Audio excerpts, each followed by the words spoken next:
नमस्कार विद्यार्थी मित्रों, कक्षा 12वीं योग भारती हिंदी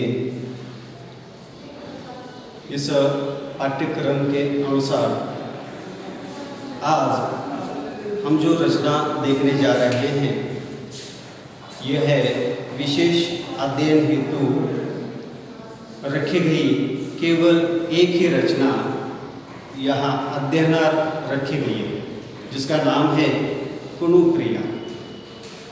विद्यार्थी मित्रों, हमें एक बात याद रखनी है, जो हमारे किताब जो 12वीं कक्षा का किताब है उस किताब के अंतर्गत अलग अलग विधाओं को लेकर अभी तक हम देख चुके हैं, जैसे कि कोई निबंध है, कोई कविता है, कोई कहानी है।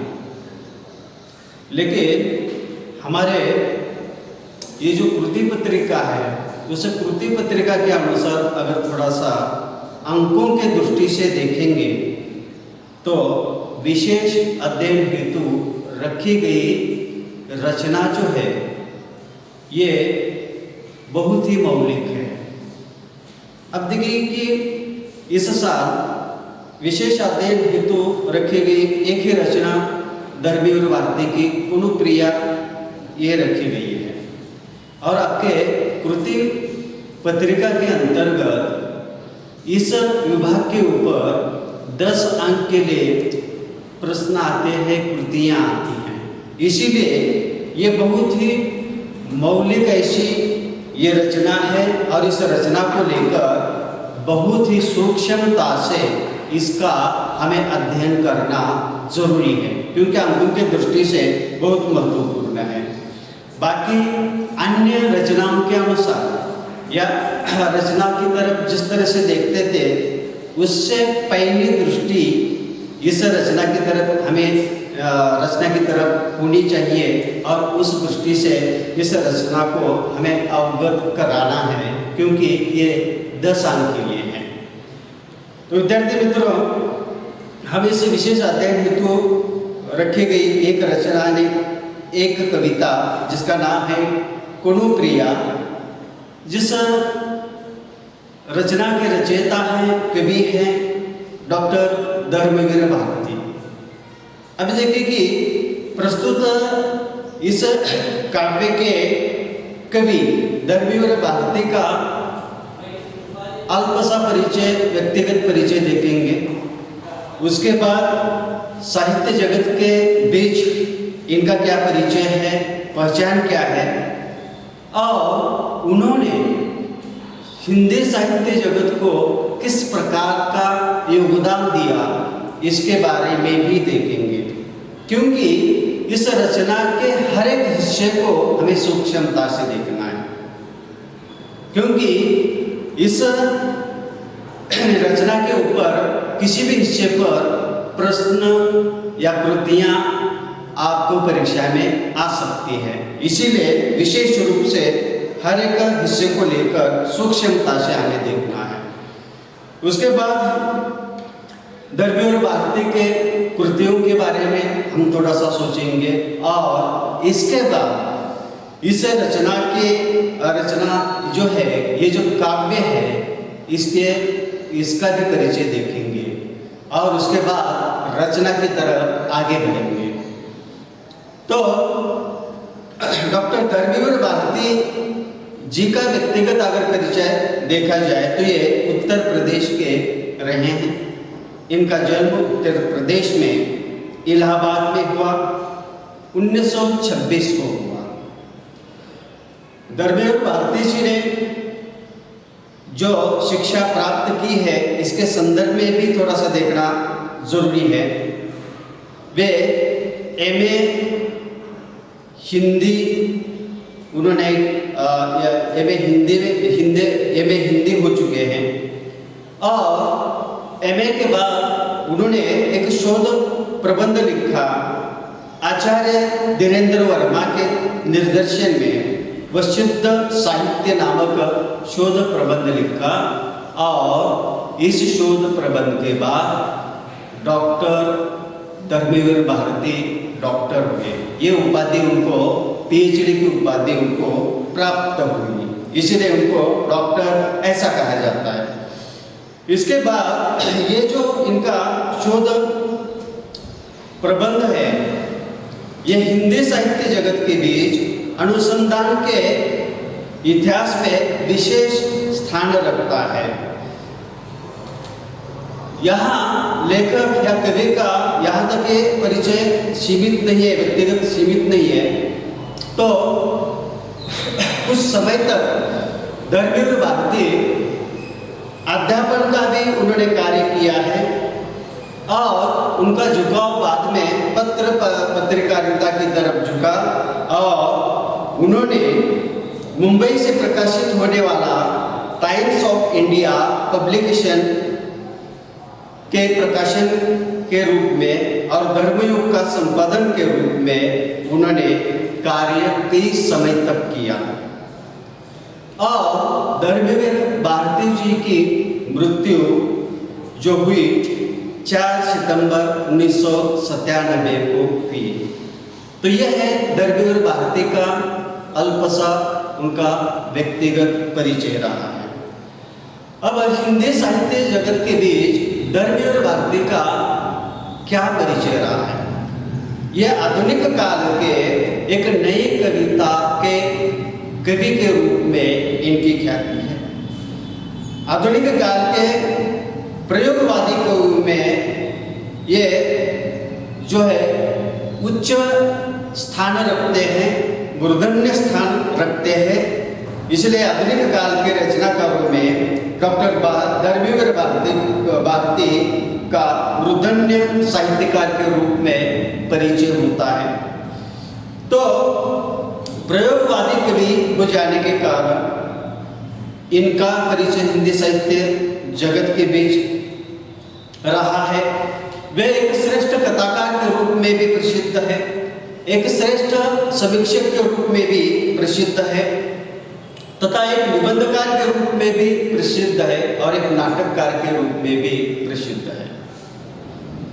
तो धर्मवीर भारती जी का जो योगदान रहा है साहित्य जगत में, एक उच्च कोटि के कथाकार, उपन्यासकार, नाटककार और समीक्षक के रूप में एक इनका परिचय रहा है, निबंधकार के रूप में परिचय रहा है। तो यहाँ एक बात स्पष्ट रूप से नजर आती है धर्मवीर भारती के संदर्भ में। हिंदी साहित्य जगत के बीच अनेक प्रकार के लेखक होकर चले गए, श्रेष्ठ लेखक होकर चले गए, लेकिन धर्मवीर भारती जी अन्य साहित्यकारों के बीच एक असाधारण ऐसा व्यक्तित्व था। ये क्यों? क्योंकि साहित्य जगत के बीच अनेक विधाओं के माध्यम से काम यानी क्या सृजन करने के बाद किसी एक विधा में ऊंचा स्थान प्राप्त करने वाले अनेक प्रकार के लेखक हैं। अलग अलग विधाओं के बीच यानी किसी विधा में ये ऊंचे स्थान पर पहुंच चुके हैं। कुछ लोग ऐसे भी हैं, एकाध दूसरी रचनाओं का सृजन करने के बाद उच्च का कोटि यानी ऊंचे स्थान पर पहुंच चुके साहित्य जगत के बीच। लेकिन एक ऐसे असाधारण व्यक्तित्व डॉक्टर धर्मवीर भारती जी का है कि इन्होंने सभी विधाओं में जो कार्य किया है, जैसे कि काव्य विभाग के बीच काम किया, सृजन किया है, नाटक के क्षेत्र में सृजन किया है, कथा के कहानी के रूप में सृजन किया है, उपन्यास के रूप में उन्होंने सृजन किया है, एक निबंध के रूप में भी सृजन किया है और उन्होंने एक समीक्षा के क्षेत्र में भी सृजन किया है।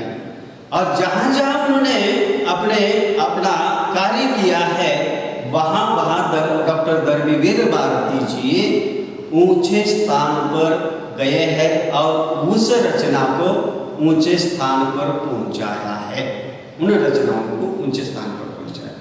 इसीलिए सर्वतोमुखी ऐसा व्यक्ति, प्रतिभा संपन्न व्यक्तित्व हिंदी साहित्य जगत के बीच डॉक्टर धर्मवीर भारती जी का माना जाता है। एक ऐसे दुर्लभ असाधारण लेखकों में इनकी गिनती होती है कि सर्वतोमुखी प्रतिभा से साहित्य की हर विधा को एक नए अप्रत्याशित मोड़ देने वाले ऐसे रचनाकार के रूप में इनकी ख्याति है। तो ये हुआ इनके साहित्य के प्रति का योगदान और उनकी हर एक विधा के अंतर्गत की विशेष रूप से ख्याति।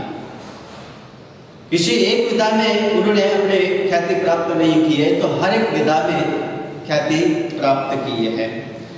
अब हम देखेंगे विद्यार्थी मित्रों कि ऐसे प्रतिभा संपन्न एक जैसे कि अष्टपहलु ऐसा व्यक्तित्व साहित्य जगत के अंतर्गत का प्रतिभा संपन्न व्यक्तित्व डॉक्टर धर्मवीर भारती, इन्होंने किन किन रचनाओं के या विधाओं के माध्यम से हिंदी साहित्य जगत को योगदान उनका रहा है, इनका अल्प सा परिचय, कृतियों का परिचय देखना भी अत्यंत जरूरी है। जैसे कि उनके जो उपन्यास है हिंदी साहित्य जगत के बीच, गुनाहों का देवता, सूरज का सातवां घोड़ा, ये बहुत ही श्रेष्ठ रचनाएं हैं। 7 गीत वर्ष, ठंडा लोबा, कनुप्रिया, ये इनके कविता संग्रह है जो कि कनुप्रिया को लेकर हमें इस रचना में देखना है। अब देखिए कि ये हुआ इनके काव्य जगत के बीच का योगदान। मुर्दों का गांव, चांद और टूटे हुए लोग, ऑस्कर वाइल्ड की कहानियां, बंद गली की आखिरी मकान, ये इनके कहानी संग्रह है, प्रसिद्ध ऐसे कहानी संग्रह है जो कि इसके माध्यम से साहित्य जगत को बाहरी योगदान रहा है। एकांकिका तथा काव्य नाटक को लेकर अगर देखा जाए तो इस क्षेत्र में भी लेखक का योगदान रहा है। नदी प्यासी थी, ये इनकी एकांकिका है। आंधा युग, सृष्टि का आखिरी आदमी, ये इनके काव्य नाटक है। और इनका समीक्षा जगत के बीच भी बहुत ही अच्छा योगदान रहा है जो कि सिद्ध साहित्यिक समीक्षा, आलोचना जिसको कहा जाता है, जो उन्होंने की है, जिसके इस लेख के ऊपर धर्मवीर भारती जी को PhD ये उपाधि प्राप्त हुई, वह है सिद्ध साहित्य, ये साहित्यिक समीक्षा का यानी लेख। एक समीक्षा मानव मूल्य और साहित्य, कहानी और कहानी पश्यंती, ये इनके निबंध संग्रह है। तो इसी तरह से विद्यार्थी मित्रों, डॉक्टर धर्मवीर भारती के माध्यम से ये सारा योगदान जो हिंदी साहित्य जगत को रहा है, बहुत ही मौलिक ऐसा माना जाता है। इसीलिए ये सर्वतोमुखी प्रतिभा संपन्न व्यक्तित्व के एक कवि थे, निबंधकार थे, एक कहा जाए तो उपन्यासकार थे, एक सर्वश्रेष्ठ ऐसे कथाकार थे। ऐसा व्यक्तित्व, अनूठा व्यक्तित्व यहाँ धर्मवीर भारती जी का साहित्य जगत के बीच रहा है। तो विद्यार्थी मित्रों, हम जिस रचना को लेकर हम विचार करने जा रहे हैं, विशेष अध्ययन हेतु रखा गया ये कविता या ये जो रचना है कनुप्रिया। अब देखिए कि इस कृति के बारे में सूक्ष्मता से देखना बहुत जरूरी है। धर्मवीर भारती जी की ये जो रचना है कनुप्रिया, हिंदी साहित्य जगत के बीच इसे खंड काव्य कहा जाता है, इसे महाकाव्य कहा जाता है, कोई यानी कि ऐसे गीत काव्य कहा जाता है। कभी कभी सारी सोच विचार करने के बाद ना ये खंड काव्य है, ना महाकाव्य है, ना गीत काव्य है, ना गीत नाट्य है। इसी प्रकार के अनेक प्रकार के मतांतर इस काव्य को लेकर रहे हैं। अलग अलग प्रकार के अलग अलग समीक्षकों के मतांतर है। इसीलिए हमें इस कृति का जो सूक्ष्मता से परिचय करके लेने के बाद ही कनुप्रिया इस कविता को हम समझ सकते हैं, नहीं तो बिल्कुल नहीं समझ सकते। यानी जितनी ये आसान नजर आती है ये रचना, ये उतनी आसान नहीं है। इसलिए इस रचना के ऊपर जो भी जितनी भी बातें यहाँ दी गई हैं उसे सूक्ष्मता से ही देखना अत्यंत जरूरी है। तो कनुप्रिया ये धर्मवीर भारती जी की अनूठी और अद्भुत कृति है, जो कि कनु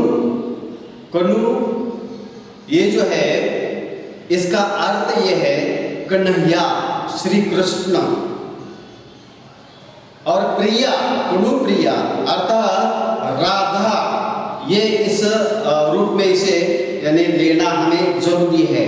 कनुप्रिया यानी कनु यानी कृष्ण, प्रिया यानी राधा, इस के संदर्भ में इस शीर्षक को हमें अवगत करके लेना है। अब देखिए कि राधा के मन में कृष्ण और महाभारत के पात्रों को लेकर चलने वाला काव्य है। कनुप्रिया कृति हिंदी साहित्य और भारती जी के लिए मील का पत्थर सिद्ध हुई है। कनुप्रिया पर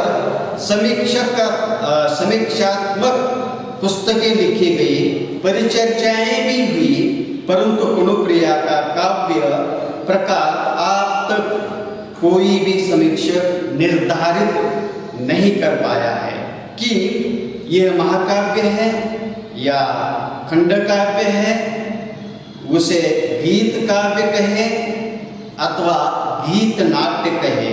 परिणामतः कनुप्रिया निश्चित रूप से किसी काव्य वर्ग के अंतर्गत आती है। यह करना बहुत ही कठिन बात है। तो विद्यार्थी मित्रों, इस कृति परिचय के बीच जो बातें यहाँ बहुत ही साहित्यिक भाषा के माध्यम से हमारे सामने रखी गई है, लेकिन मैं आपको आपकी भाषा में इसे समझा देता हूँ। तो ये जो कनुप्रिया है, इसका जो संदर्भ है महाभारत, इस महाकाव्य के साथ है, और महाभारत के अंतर्गत के श्री कृष्ण और राधा, ये इस रचना के अंतर्गत के मौलिक दो पात्र हैं। अब इसका संदर्भ है महाभारत के साथ, इसका संदर्भ रहा है, और इस रचना को, इस काव्य को जो शीर्षक दिया गया है कनुप्रिया, या कनुप्रिया ये भारती जी की जो रचना है बहुत ही लंबी रचना है। कविताएं हम देख चुके हैं। कविताएं जैसे कि कहा जाता है चौपाई होती है, दोहा होता है, या कविताएं होती, कविता उसी को कहते हैं जिसके अंदर यानी अनेक पंक्तियां हो सकती है, 2 भी पंक्तियां हो सकती है, 10 भी पंक्तियां हो सकती है। उसको हम किसी विषय के ऊपर लिख यानी कोई कवि अपना विचार, अपनी भावनाएं अभिव्यक्त करता है, उन पंक्तियों के माध्यम से उसे हम कविता कहते हैं। लेकिन धर्मवीर भारती जी की ये जो कनुप्रिया नामक ये जो काव्य रचना है, इस रचना को लेकर हिंदी साहित्य जगत के बीच अलग अलग प्रकार की समीक्षा हो चुकी है। अनेक समीक्षकों ने इस कनुप्रिया भारती जी के इस कनुप्रिया काव्य रचना के ऊपर समीक्षात्मक ऐसी किताबें लिखी गई है, और इस कनुप्रिया को लेकर हिंदी साहित्य जगत के बीच अनेक साहित्यकार ये कहते हैं कि भारती जी की ये रचना मील का पत्थर सिद्ध हो चुकी है। मील का पत्थर यानी होना, ये एक यानी मोहरा है। इसका अर्थ यह है कि प्रभाव होना। तो हिंदी साहित्य जगत के बीच ये जो कनुप्रिया, ये जो काव्य रचना है धर्मवीर भारती की, ये साहित्य जगत के ऊपर प्रभावित रही है। अनेक समीक्षकों के यानी सामने एक प्रश्न रहा है कि आखिर ये महाकाव्य है या ये खंड काव्य है या ये गीति काव्य है या गीत नाट्य काव्य है।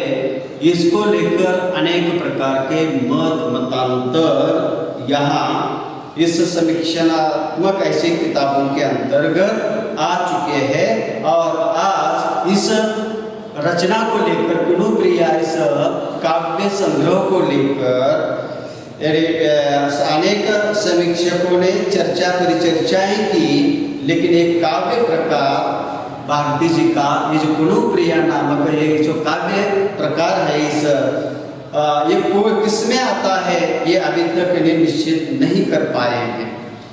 इसलिए ये निश्चित रूप से किस यानी काव्य की शैली में जाता है ये कहना बहुत कठिन है। तो ये आपकी भाषा में यानी ये सारी बातें यहाँ प्रस्तुत की गई है। तो इस काव्य संग्रह के ऊपर धर्मेंद्र भारती जी का ये जो काव्य संग्रह है गुणप्रिया, इसका संदर्भ क्या है ये बात इन्हें आपके सामने हो चुकी है कि इसमें ये जो राधा है श्री कृष्ण की प्रिया राधा है, उसकी जो मन है उस मन के अंतर्गत ये जो महाभारत है, महाभारत के युद्ध में जब यानी श्री कृष्ण चले जाते हैं, थोड़ा सा संदर्भ आपको समझ कर लेना बहुत जरूरी है कि महाभारत के इस युद्ध के भूमि की तरफ जब श्री कृष्ण चले जाते हैं तो बाल लीलाओं से लेकर ये जो श्री कृष्ण है गोपियों के बीच रहा करते थे, राधा के पास रहा करते थे। उस समय में राधा और श्री कृष्ण इनके बीच के प्रेम अवस्थाओं को अनेक कवियों ने चित्रित किया, लेकिन यहाँ इस युद्ध की तरफ इन्हें चले जाने के बाद राधा की जो मानसिक अवस्था है, राधा की जो मनोस्थिति यानी मनस्थिति है, वे क्या सोचती है, उसकी भावनाएं क्या है, ये सारी बातें इस गुणप्रिया इस काव्य रचना में उभर कर आई है और धर्मवीर भारती ने इस राधा के मनस्थिति को, संवेदना को यहाँ प्रकट किया गया है इस कविता यानी काव्य रचना के माध्यम से। तो ये एक बात है जैसे कि हम कभी कभी कुछ उपेक्षित ऐसे पात्र होते हैं, जैसे कि रामायण के अंतर्गत का एक उपेक्षित पात्र था जो कि लक्ष्मण की पत्नी, और लक्ष्मण की पत्नी उसकी क्या व्यथा है, उसकी क्या मानसिकता रही है, अपने जो पति है अपने प्रभु रामचंद्र जी का साथ देने के लिए 14 सालों के लिए उनके संग साथ देने के लिए वे चले जाते हैं, लेकिन राजमहल में बैठी हुई लक्ष्मण की जो पत्नी है उर्मिला है, उसकी व्यथा रामायण के अंतर्गत नहीं आई है, लेकिन उसकी मानसिकता का चित्रण मैत्री शरण गुप्त जी ने यानी साकेत में किया है।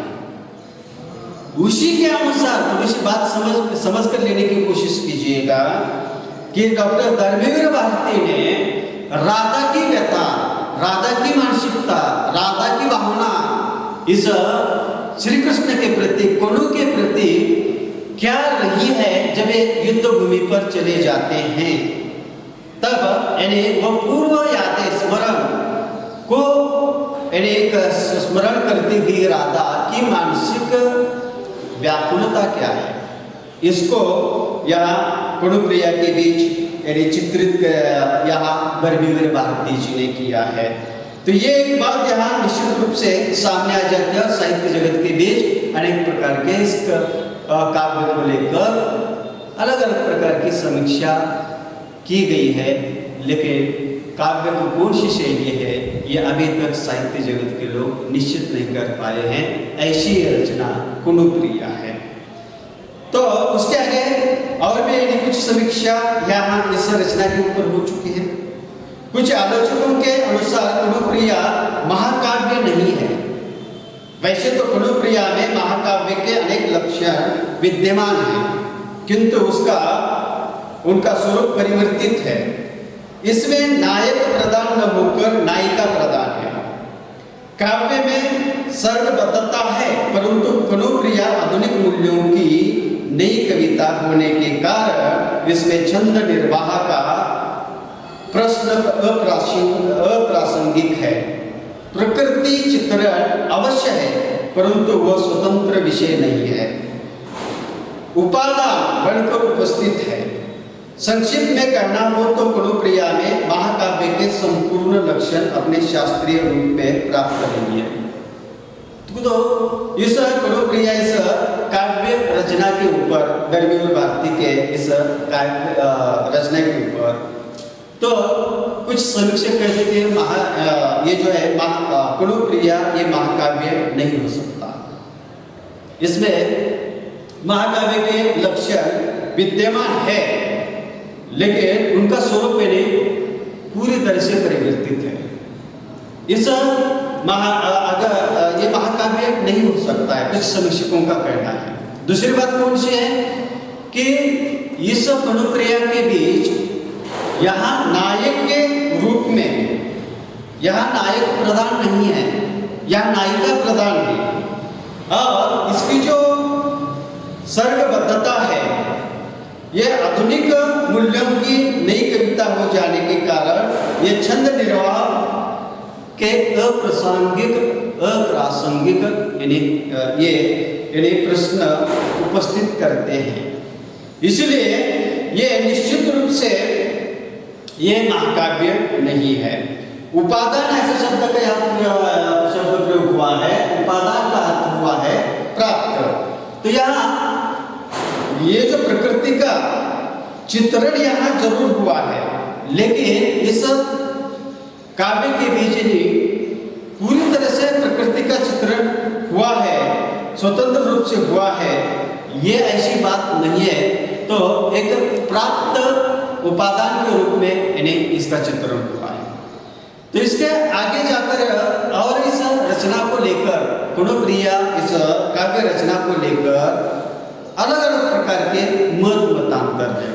कुछ आलोचकों के अनुसार गुणप्रिया में भारती जी ने सर्ग के रूप में गीत दिए हैं, परंतु इन गीतों को यदि अलग अलग रूप में देखें तो ये अपने आप में पूर्ण लगते हैं।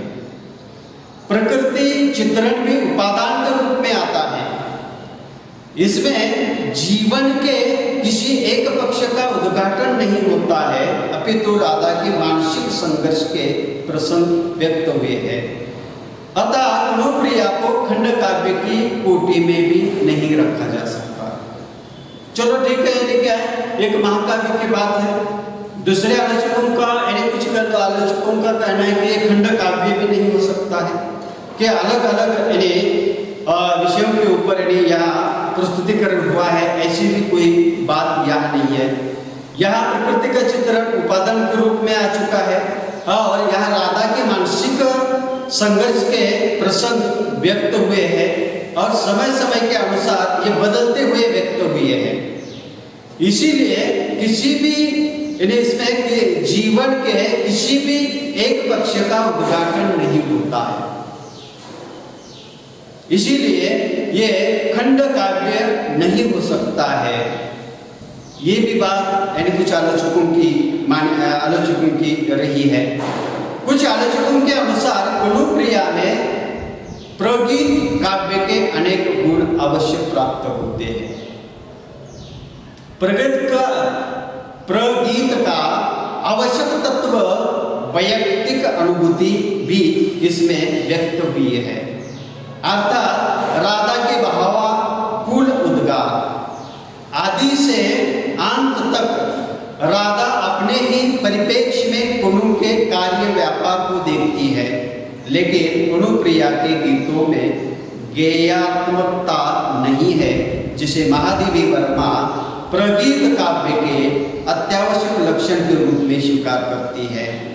गुणप्रिया के गीत एक श्रृंखला के गीतों के रूप में ही अर्थ गांभीर्य उपस्थित करते हैं, अतः गुणप्रिया को शुद्ध रूप से प्रगीत काव्य की संज्ञा नहीं दी जा सकती।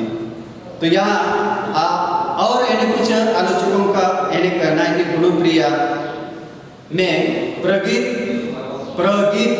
काव्य के अनेक गुण अवश्य प्राप्त होते हैं। लेकिन ये जो बात है कि फिर आलोचना होती है कि इस तत्व को वैयक्तिक अनुभूति के रूप में व्यक्त हुई है, क्योंकि इस कुनुप्रिया के बीच जो प्रधान नायिका है इस कुनुप्रिया इस काव्य रचना के अंतर्गत, तो राधा के भावानुकूल ऐसे उद्गार भी यहाँ आ चुके हैं। और महादेवी वर्मा जो कि छायावादी काव्य परंपरा के आधार स्तंभों में से एक सर्वश्रेष्ठ कवित्री, इस कुनुप्रिया इस काव्य रचना को लेकर बताती है कि प्रगीत यानी क्या है, गेयमकता जो एक गीतों के अंतर्गत किसी कविता के अंतर्गत होती है, तो कोई गायक उसे अच्छी तरह से गाकर सुना सकता है। लेकिन बात यहाँ दिक्कत ऐसी है, महादेवी वर्मा बताती है कि इस कुनुप्रिया को अगर ये प्रगीत काव्य ऐसा अगर कहा जाए तो वो भी खूबी इसमें नजर नहीं आती, क्योंकि इसमें व्यक्तिगत रूप से राधा के भावानुकूल ऐसे उद्गार हैं। तो ये अलग अलग प्रकार के, जो कि गीत नाट्य भी इसे नहीं कहा जा सकता, गीत काव्य भी नहीं कहा जा सकता है, ऐसे अलग अलग प्रकार के जो बातें हैं इस कुनुप्रिया काव्य शैली को लेकर हमारे सामने उभर कर आती है। तो आखिर इस रचना को लेकर अगर थोड़ा सा विचार विमर्श किया जाए तो एक बात सामने आती है। कुनुप्रिया के रचयिता डॉक्टर धर्मवीर भारती ने स्वयं कुनुप्रिया को किस काव्य कोटि में रखना चाहिए इस पर अपना मंतव्य व्यक्त नहीं किया है। वे काव्य के साहित्यिक शिल्प की कोई विवेचना भी नहीं करते, अतः उनके ओर से कुनुप्रिया के काव्य प्रकार का कोई संकेत नहीं मिलता। कुनुप्रिया में बाहुओं की एक धारा बहती है जो एक कड़ी के रूप में है। तो कुल मिलाकर अगर देखा जाए, जिस कृति को लेकर हम देखने जा रहे हैं, इस कृति को लेकर हिंदी साहित्य जगत के बीच अलग अलग समीक्षकों के अलग अलग मतांतर रहे हैं। इसीलिए कुनुप्रिया धर्मवीर भारती की ये जो रचना है वो चर्चित रचना है कि कोई कहता है इसे महाकाव्य कहा जाए, कोई कहता है कि इसे खंड काव्य कहा जाए, कोई कहता है कि इसे नाट्य गीत नाट्य कहा जाए, कोई गीत काव्य कहा जाए। तो इसमें कोई भी बात निश्चित रूप से सामने नहीं आती है, अनेक प्रकार के मतांतर है। और दूसरी बात ऐसी है कि खुद जिसने इस रचना को सृजन किया, निर्माण किया, ऐसे डॉक्टर धर्मवीर भारती ने भी इस कुनुप्रिया के इस काव्य को लेकर कोई भी बात यदि नहीं कही गई है, कोई भी इनका व्यक्तिगत मंतव्य नहीं है कि किस कोटि में, काव्य के किस कोटि में इसे रखा जाए, निश्चित रूप से कोई संकेत नहीं मिलता है।